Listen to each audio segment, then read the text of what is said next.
It's the Year of the Garden, and where better to celebrate than Victoria, BC, the City of Gardens. Recorded on the traditional territories of the Lekwungen and Wasanich nations, this series examines local history, culture, and ecology over a nice cup of tea. So put the kettle on and join us.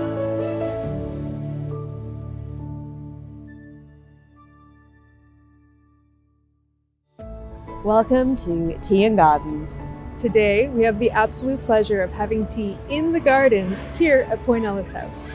Point Ellice House is one of the oldest houses in Victoria in one of the noisiest parts of town. So, you may be hearing some noise in the background. We assure you, once you get into the gardens, next to the water, it's an absolute oasis. So let's go check it out. Point Ellice House was the home of the O'Reilly family for many years. We'll hear more about them later when we tour the house, but first we were shown the garden. If Victoria is known as the City of Gardens, I would say Point Ellice House is one of the less known gardens. And because we're located in what is today an industrial neighborhood, a lot of people have no idea that there's 2 acres of heritage gardens here in this neighborhood. I will say on that as well, when visitors arrive, they usually comment to me that they thought they were lost before they finally found our gate. So that attests to us being a hidden gem, not only in Victoria, but in the neighborhood here, just tucked against the water there. We have the longest remaining natural shoreline on the Gorge Waterway. So the gardens here are particularly special and tell us a lot about native and non-native species on Vancouver Island and in Victoria. And so we've spent the last almost 3 years restoring it, putting in raised garden beds, putting in irrigation systems, removing the invasive species, basically reclaiming the South Garden for the purposes of food and cut flowers, which is what the O'Reilly family of Point Ellice House used it for.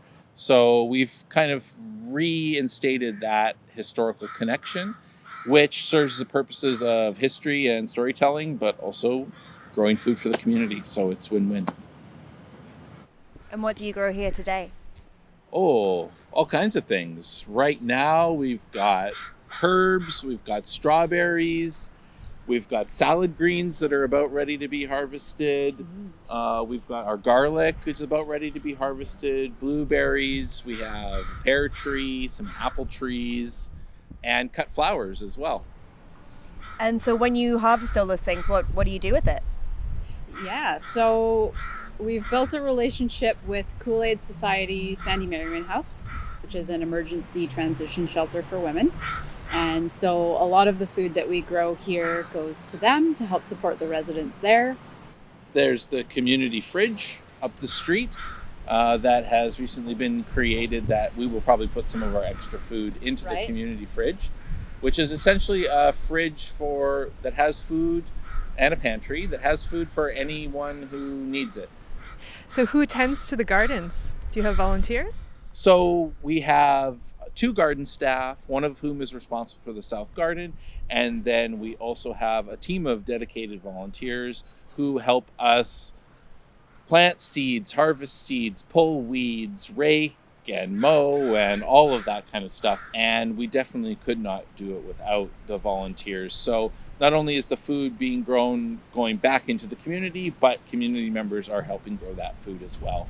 So it's a story here at Point Ellice House that we're quite proud of. You also have a woodland walk. So if people come here to see the gardens, what else could they explore? The Woodland Walk is part of the garden experience here at Point Ellice House in that in the Victorian era, it was common to have your formal gardens, but also your sort of quote-unquote wild area.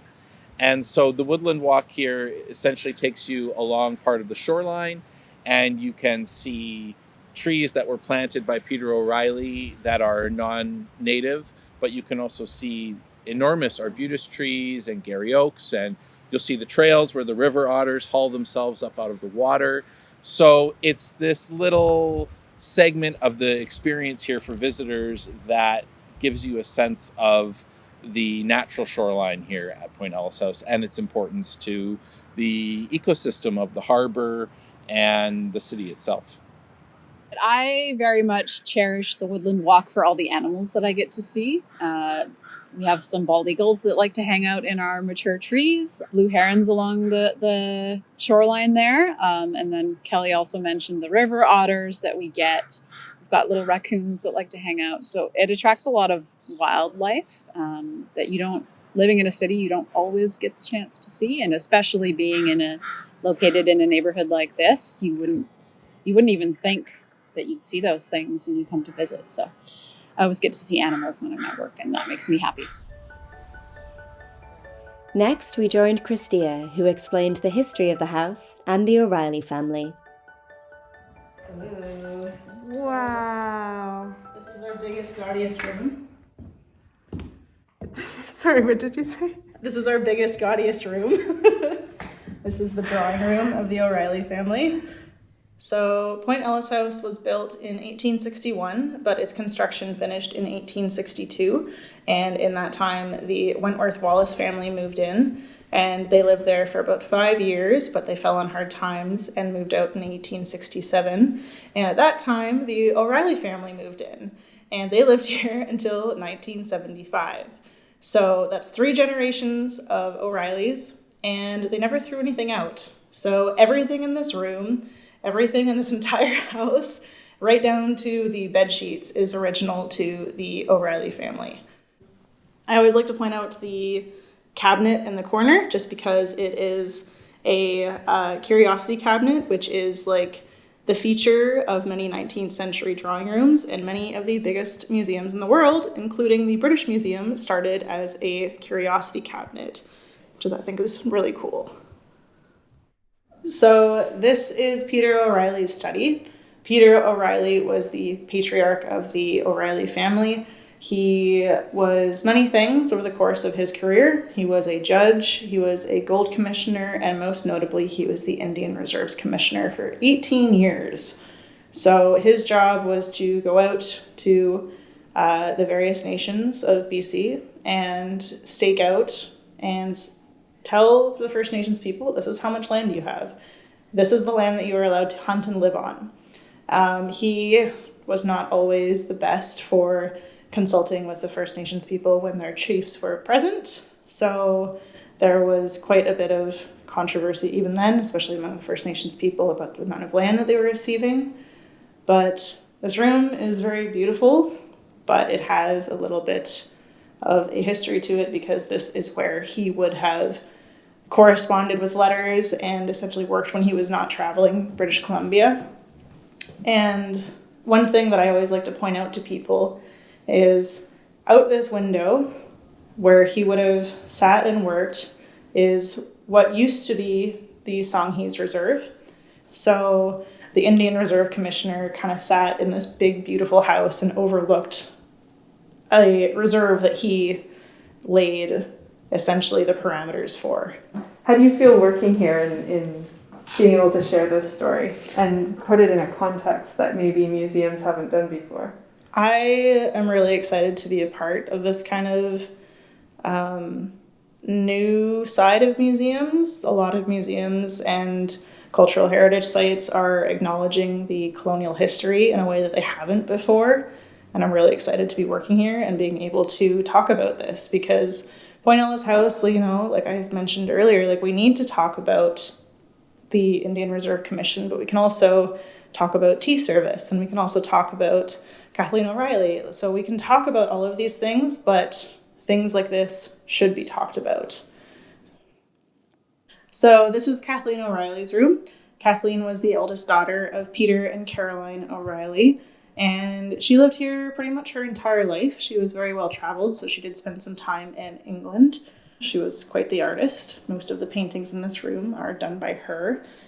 But she was also sought after by many gentlemen. So she actually never married, but she was pursued by the likes of Harry Stanhope, as well as Robert Scott of the ill-fated Antarctic exploration. So, yeah. Who is this portrait of? Is that her? It's believed to be her, yeah. Kathleen is of interest because she was the eldest daughter of the O'Reillys, and she's also relevant to one of the artifacts that I'm going to show you a little bit. Great. This is the dining room. One thing that I like to bring up to people who come and visit is the fact that we have a collection of well over 500 calling cards, and it's essentially the 19th century equivalent of a Facebook friends list. So we know who came and dined at this table because, well, they came and called and they left a card and we still have the cards. So we know for a fact that Sir John A. Macdonald probably dined at this table. We know about Sir Matthew Bailey Begbie and Arthur Creese and the Trutch family. Anybody in local politics you can name from the 19th century probably dined in this room at some point. On the other side of that, though, they were waited on by domestic staff who were primarily Chinese immigrants. And as we go in further into the house, we'll look at some of the areas where they lived. But for the most part, it was domestic Chinese staff who would either walk over from Chinatown or they would spend the night in the servants' room here.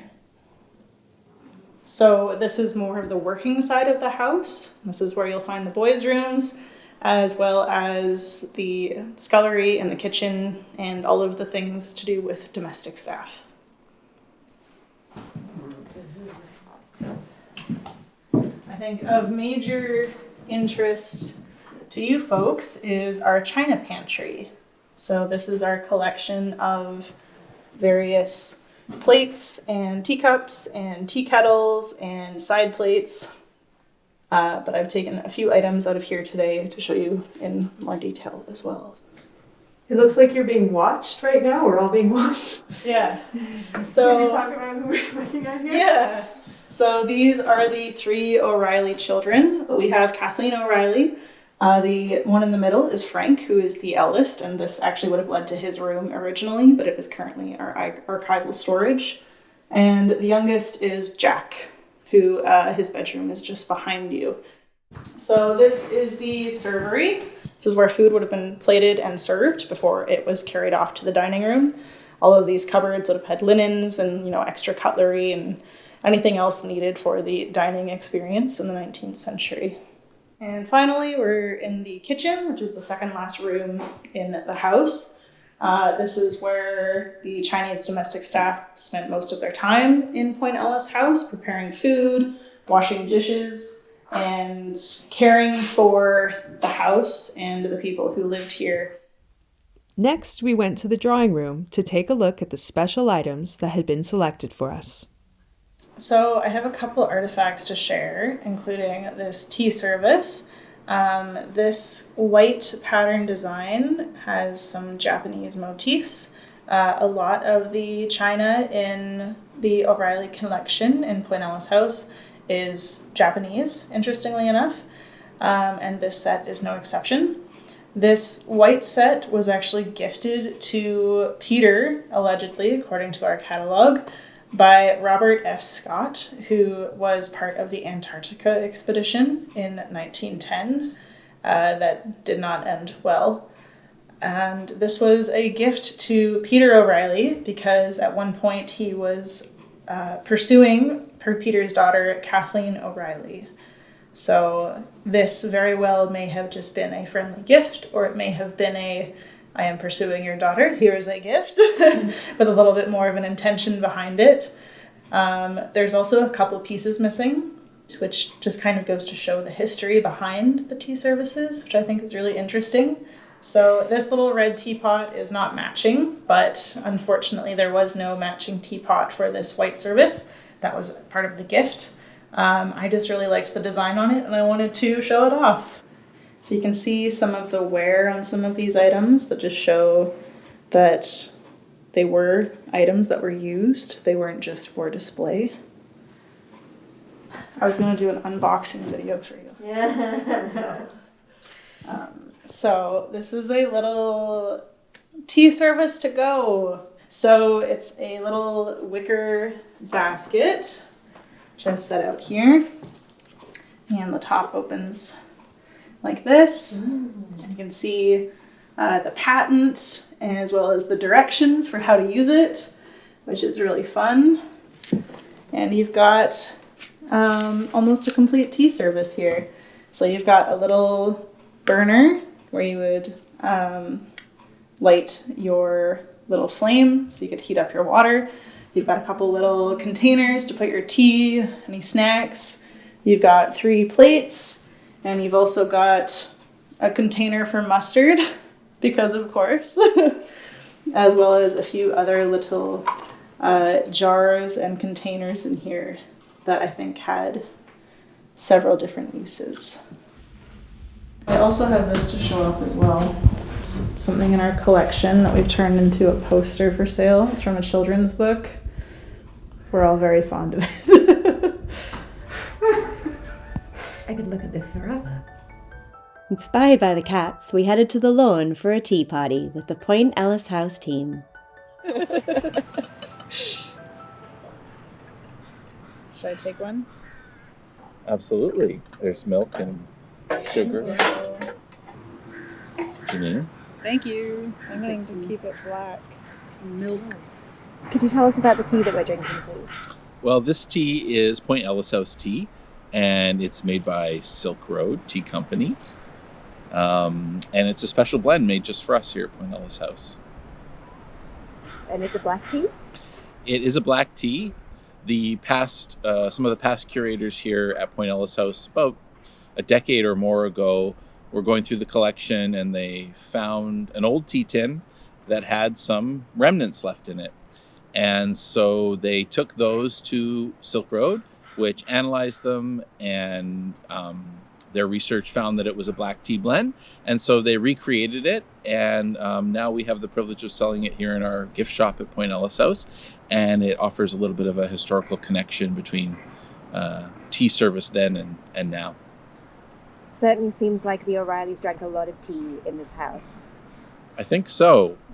Certainly the amount of teacups we have would be evidence of that. Mm-hmm. Tea on the lawn was a very popular event here historically among the O'Reillys and their friends and the social elites of Victoria and British Columbia. Have you ever tried to drink out of the teacups in the collection? We would never. It would never. No. Not allowed. Not allowed. That's why we have these reproductions. Right. Having such a large and rich collection is truly a gift that keeps on giving, as I'm sure Christia will attest to as the expert of all the objects. It's always really fun to dig into what we've got here and come up with something new to say based on a different set or subject that we're trying to dig into. Yeah. I wondered if you could tell us a bit about, we were in the kitchen earlier and we saw the recipe cards. Yes. Could you tell us a bit about those? So before I was an employee here, I was a student at the University of Victoria. And we, for our public history course, partnered with Point Ellice House, and we were doing some projects based on the house. And in the team that I was on, we decided to try to do and delve into more of a sensory experience of the house, which you can't eat or drink in the house, but as a way to bring the sense of taste to visitors, we dug into some of the historical recipes that are in the collection.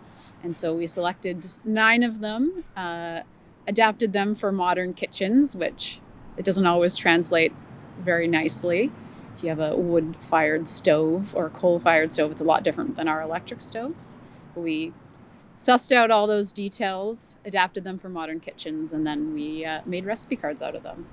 And so visitors can grab a recipe card from the gift shop on their way out and try their hand at some of the historical recipes that are in the collection here. Very cool. Why is there such a strong tea culture in this city?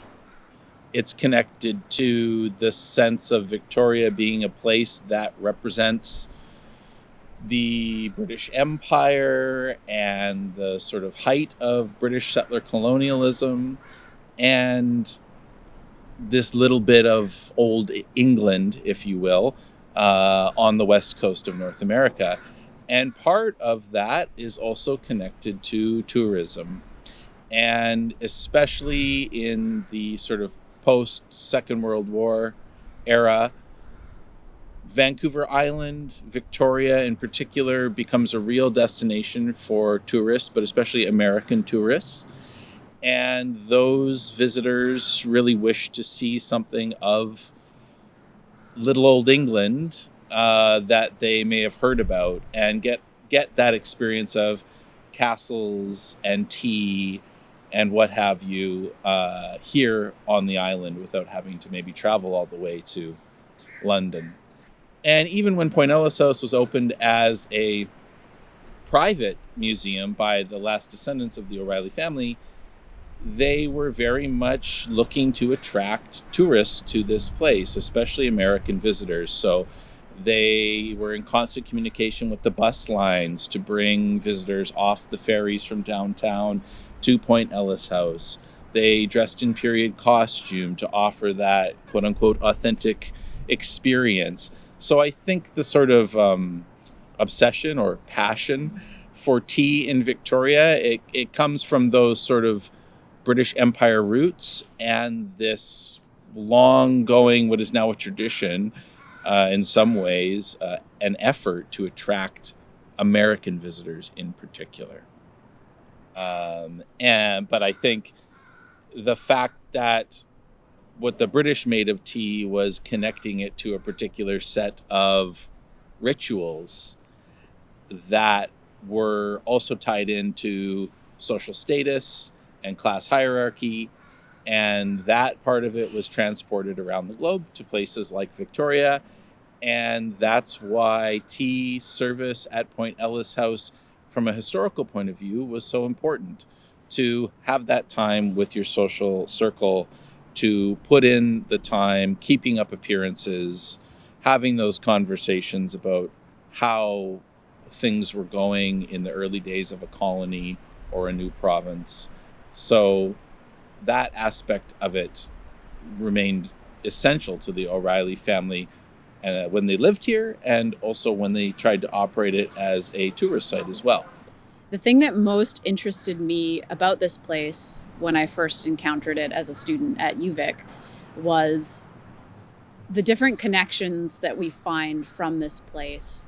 So not only is this a family home, and it was a family home for many, many years, but also because of the nature of Peter O'Reilly's job, it took him around the province of British Columbia a lot on his travels, whether that was as a judge, as a gold commissioner, or as Indian Reserve Commissioner for the province.